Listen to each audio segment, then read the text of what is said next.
इस संत के घर में एक काली बिल्ली है जिसकी पूंछ की जड़ के पास एक श्वेत हिस्सा है। इस संत को उस श्वेत भाग से 7 बाल उखाड़कर अपने पास रखने होंगे। जब शहजादी इसके पास लाई जाए तो इसे वे बाल आग में जलाकर उनका धुआं शहजादी की नाक में पहुंचाना होगा। संत पुरुष ने परियों की बातचीत सुन ली और रात भर वह कुएं में ही रहा। सवेरे जब उजाला हुआ तो उसने देखा कि कुएं की दीवार में ऊपर से नीचे तक खांचे बने हुए हैं। वह उनके सहारे थोड़ी ही देर में ऊपर आ गया। उसके शिष्य और भक्त जो रात भर उसे खोज रहे थे, उसे देखकर अत्यंत प्रसन्न हुए। उसने उनसे कहा कि मैं संयोगवश कुएं में गिर गया था, लेकिन मुझे चोट नहीं आई। थोड़ी ही देर में काली बिल्ली घूमती फिरती उसके पास से निकली। संत पुरुष को कुएं में सुनी बातें याद थीं, इसलिए उसने बिल्ली को पकड़कर उसकी खाल के श्वेत भाग से 7 बाल उखाड़ लिए और अपने पास रख लिए। कुछ दिनों के पश्चात नगर का बादशाह वहां आया। संत पुरुष ने आदरपूर्वक उसका स्वागत किया। बादशाह ने कहा, हे योगीराज, आप तो सबके दिलों का हाल जानते हैं। आप समझ ही गए होंगे कि मैं क्यों यहाँ आया हूँ।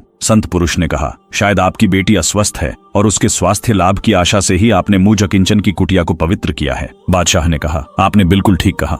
मैं इसी कारण यहाँ आया हूँ। अगर आपके आशीर्वाद से मेरी बेटी स्वस्थ हो जाए तो आपकी बड़ी कृपा होगी। संत पुरुष ने उत्तर दिया, आप अपनी बेटी को यहीं बुलवा लें। बादशाह यह सुनकर अत्यंत प्रसन्न हुआ। उसके आदेश पर राजकुमारी को उसकी सेविकाओं के साथ वहां ले आया गया। शहजादी का चेहरा चादर से अच्छी तरह ढका हुआ था ताकि उसे कोई देख न सके। संत पुरुष ने नीचे से चादर का इतना भाग उठाया कि नीचे रखी हुई अंगीठी से उठने वाला धुआं बाहर न जाए। फिर उसने 7 बाल अंगीठी में डाले। धुएं का राजकुमारी की नाक में पहुंचना ही था कि मैमून जिन्न का बेटा दिम दिम बड़े जोर से चिल्लाया और तुरंत भाग गया। जिन्न के जाते ही शहजादी होश में आ गई और पूछने लगी कि मैं कहाँ हूँ और मुझे यहाँ कौन लाया है। बादशाह ने खुशी से अपनी बेटी को छाती से लगा लिया। फिर उसने अपने सभासदों से राय ली कि इस संत पुरुष के उपकार का बदला किस प्रकार चुकाऊं। सभासदों ने एकमत होकर कहा कि राजकुमारी का विवाह इसी संत पुरुष के साथ कर देना चाहिए। बादशाह को सभासदों की सलाह पसंद आई और उसने शहजादी का विवाह उसी संत पुरुष से कर दिया। कुछ समय बाद बादशाह मर गया और उस राजकुमारी के अतिरिक्त बादशाह की और कोई संतान नहीं थी। इसीलिए सामंतों की सहमति से उसका दामाद ही राज्य का अधिकारी और नया बादशाह बन गया। एक दिन वह अपने सरदारों के साथ कहीं जा रहा था। कुछ दूर चलने के उपरांत उसे अपना पुराना शत्रु दिखाई दिया। नए बादशाह ने अपने मंत्री से चुपके से कहा कि उस आदमी को सहजतापूर्वक मेरे पास ले आओ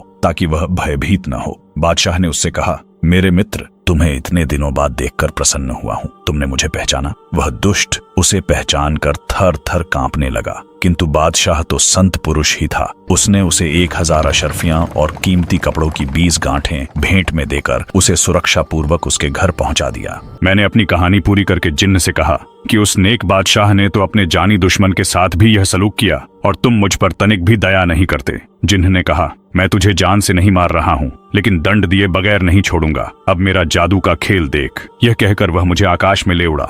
वह एक ही क्षण में मुझे ऊंचे पर्वत के शिखर पर ले गया। वहां उसने एक मुट्ठी मिट्टी उठाकर उस पर कोई मंत्र पढ़ा और वह मिट्टी मेरे ऊपर छिड़क दी और मैं बंदर बन गया। मैं खुद को बंदर के रूप में पाकर अत्यंत दुखी हुआ। मुझे यह भी मालूम न था कि मैं कहाँ हूँ और वहां से मेरा देश किस दिशा में और कितनी दूर है। खैर, मैं धीरे धीरे पहाड़ से उतरकर मैदान में आया और वहां भी मैंने सारा प्रदेश निर्जन देखा। 1 महीने तक भटकने के उपरांत मैं एक समुद्र तट पर पहुंचा। समुद्र बिल्कुल शांत था और तट से कुछ दूरी पर एक जहाज लंगर डाले खड़ा था। मैंने जहाज पर जाना ही उचित समझा। मैंने किनारे के एक पेड़ से 2 टहनियां तोड़ी और उन्हीं के सहारे तैरता हुआ जहाज पर पहुंच गया। जहाज में सवार लोग मुझे बड़े आश्चर्य से देखने लगे। वे लोग मेरे आगमन को अपशकुन समझने लगे और मुझे मारने की बात करने लगे। एक ने कहा, अभी लठ लाकर इसका सर फोड़ देता हूँ। दूसरे ने कहा, नहीं, यह ऐसे नहीं मरेगा, मैं अभी तीर छोड़कर इसका अंत किए देता हूँ। तीसरे ने मुझे समुद्र में डुबो देने की सलाह दी। मैं उन्हें कैसे बताता कि मैं कौन हूँ। मैं अपनी जान बचाकर इधर उधर भागने लगा। अंत में मैं सब ओर से निराश होकर जहाज के कप्तान के पास गया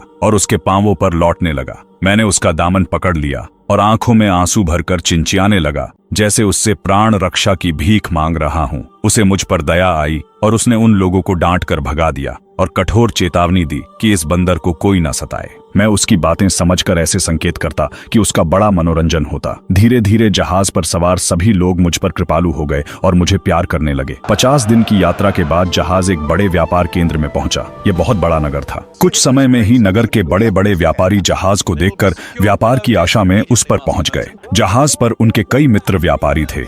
यह मित्र आपस की बातें करने लगे और यात्रा का हाल कहने सुनने लगे, क्योंकि जहाज बहुत से देशों से घूमता हुआ आया था। नगर के व्यापारियों में कई व्यापारी ऐसे भी थे जो वहां के ऐश्वर्यवान बादशाह के दरबार में आते जाते थे। उन्होंने कहा कि हमारा बादशाह तुम्हारे जहाज के यहाँ आने से बड़ा प्रसन्न हुआ है। इसका कारण यह है कि उसे आशा है कि तुम लोगों में कोई सुलेखक भी होगा। बात यह है कि हमारा मंत्री हाल ही में मर गया है। वह अत्यंत निपुण सुलेख करता था। बादशाह गुणियों का बड़ा सम्मान करता है और चाहता है कि उस मंत्री जैसा सुलेखक उसे मिले।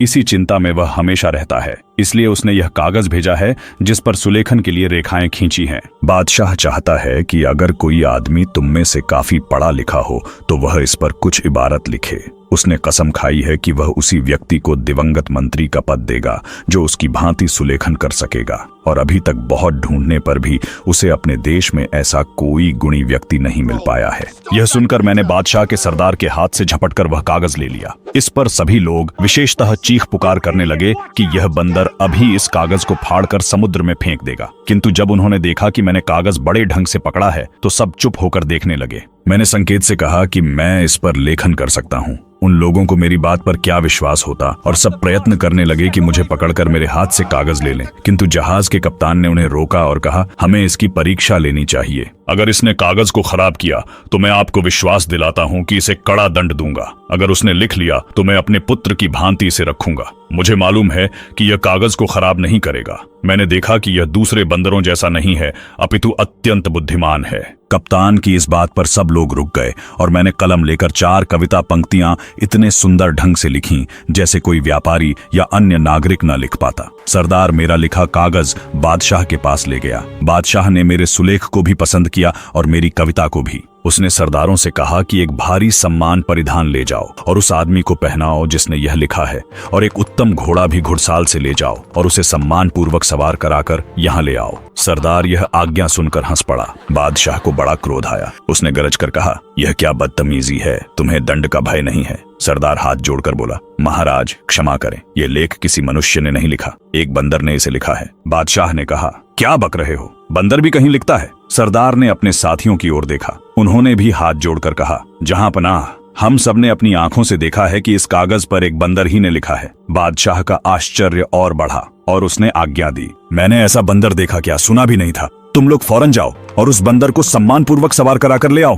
सरदार और राजसेवक फिर जहाज पर गए और कप्तान को उन्होंने राजा की आज्ञा सुनाई। कप्तान मुझे भेजने को सहर्ष तैयार हो गया। उसने मुझे जरी के वस्त्र पहनाए और किनारे पर ले आया। वहां से घोड़े पर बैठकर राजमहल को चल दिया। महल में न केवल बादशाह ही मेरी प्रतीक्षा कर रहा था, अपितु नागरिकों की बड़ी भीड़ भी सुलेखन करने वाले बंदर को देखने आई हुई थी। लोग कोठों और छतों से झांक झांक कर भी मेरी सवारी देख रहे थे। सब लोग आश्चर्य कर रहे थे कि बादशाह ने एक बंदर को मंत्री पद संभालने को बुलाया है। कुछ लोग इस बात पर हंस रहे थे और बादशाह का मजाक भी उड़ा रहे थे। मैं दरबार में पहुंचा तो देखा कि बादशाह सिंहासन पर बैठा है और सभासद और सरदार अपनी अपनी जगह खड़े हैं। मैं दरबार के शिष्टाचार के अनुसार अदब से खड़ा हो गया। सभी उपस्थित जन मेरे इस व्यवहार को देखकर आश्चर्य में पड़ गए कि बंदर ऐसा शिष्टाचार कैसे कर रहा है। खुद बादशाह को भी मेरी चाल ढाल देखकर बड़ा आश्चर्य हो रहा था। कुछ देर में दरबार बर्खास्त हुआ।